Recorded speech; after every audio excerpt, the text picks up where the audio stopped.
What's up, nerds? Trent here, along with Julia. What have we just come from seeing? Pacific Rim Uprising, or Pacific Rim 2. Yes, Pacific Rim 2. However, is this an uprising or is this a, downward slope, a downward fall? Stay tuned to find out.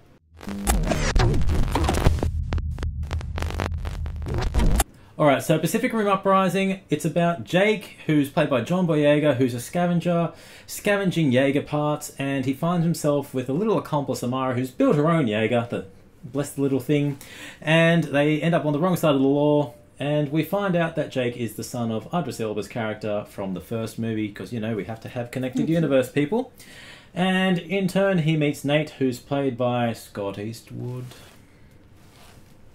And recall back into the program, stuff happens, and with other people playing prominent roles like Charlie Day, and I can't tell you anyone else in this movie because that is how forgetful it is. I have no idea how this movie got greenlit or got past producers. I did not enjoy it a single bit. I'm shocked, to be honest. I actually expected more from this movie, and what I wanted was alien robot fights.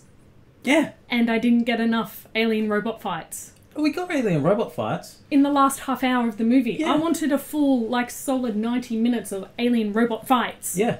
And instead we got a character-driven tale of John Boyega trying to resolve his daddy issues, and Amara trying to resolve her parents' issues, and just everyone's suffering at the hands of the Keiju from 10 years ago, living in the past. And it's just a character-driven tale without any character. This sums up this movie perfectly. Mm-hmm. It's about robots, it's about Keiju, and it's about giant robotic people who are fighting the Keiju. Yeah. Did you see what I did there? The robots are the people because they've got no emotion at all. Yeah. Literally, there is nothing about this movie that was, aside from the final half hour where it was the robots fighting the Keiju, there was nothing enjoyable about this movie at all. Everyone was really stiff. John Boyega came across as an arrogant jerk. You had absolutely no connection with him. No. So we're sitting in the movie and they're setting up this, and he's like, oh yeah, for the last 10 years, this is what we've been doing, and yeah. And I'm sitting there going, I have absolutely no connection with you. I can't relate to you in any way. You're just a dude. Yeah, he's a dude. He's a typical jock dude that a teenager will relate with. But if you're an experienced moviegoer, and this is kind of, you've seen monster movies before, you're better off sticking to something like Godzilla or Gundam or even Neon Genesis Evangelion for the anime fans. It's 1,000 times better than this. Definitely. I mean, there even is a call out to Gundam in the movie, which all the bros were like, yeah, bro. But this film, Scott Eastwood, you're ruining your dad's name. Grandfather's. Whatever it is, he needs to fade away and classify himself as obsolete, to quote the great Jeff Hardy. Well, He's rubbish. Didn't mind him because I expected it to be a lot worse. He plays the army role, lieutenant commander, that stiff upper lip, nah, I don't have any emotions because I'm so cool. Oh no, I'll show a little bit of emotions. And he's eye candy for girls. I have no issue with it. That's twice you've done a little dance. Because he's eye candy for girls. I like my eye candy. Okay. Scott Eastwood's acting in this movie. People would say he has a stick up his butt. But no. Go into this film, if you're going to go see it, go into the film and pay close attention to Scott. He's always got himself in a little iffy position where he's kind of got some swagger going. It's as if he's pinching out a turd and he's clenching and doesn't want to release it just at that right point. And he always looks like he's really kind of struggling to get it out. That is 90 minutes of Scott Eastwood acting in this film. Yes, and then we've got the horrible, horrible forced humour on top of this. The best part of the movie, in terms of humour, everything else was terrible, Charlie Day. Charlie Day, for me, was the funniest, with his high-pitched, I don't know, it's me, oh, what are you doing? His high-pitched antics. Yeah. Always good. Classic Charlie Day. Yep. It's stuff we've seen many times again. He does that well. But the forced humour of, oh, well, now that makes it awkward. Pause. It didn't, I was just like, yeah, of course you're going to say that joke. It's just expected humour. I hate saying this, but I would put Transformers above this.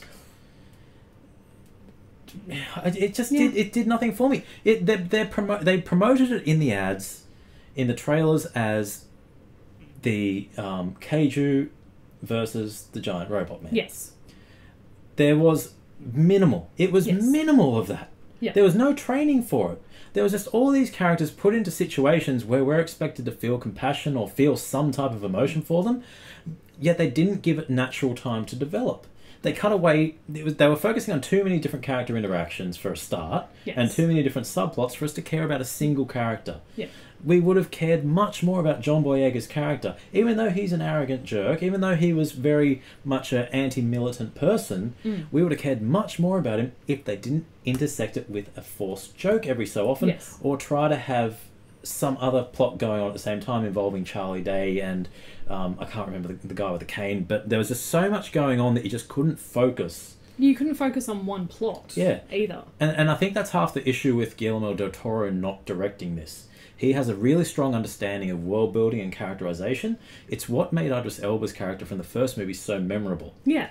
And they keep alluding back to the first movie. We know it happened. It's 10 years ago. Move on. Yeah. We don't need to have it. We don't need that constant rehash that was constantly coming through. It's like, oh, well, how did we defeat them last time? We know. Yeah. And but I was kind of hoping we'd lose. Yeah, I was expecting them to lose as well, because they've obviously got a third one in the works. We know that, depending on the success, but there are rumours of a third one. It would be nice to see the monsters win. It is an uprising. Yeah. It'd be great if they uprose and overtook. Then the third one could have something else. But there was just no connection. The focus on Amara's character, with her trying to drift with Boyega's character, really good. I liked that. Really good emotion. But that was it. They didn't explore it again. The next time, boom, instant success with a random person. Yeah. Because it was this assumed knowledge that, oh yes, because they've been training together, they now have that connection. They hadn't though. I know. That was the annoying thing of it. Include a montage in there. There was just nothing in this movie was consistently enjoyable. It was actually really quite frustrating to sit through the first hour. Yes.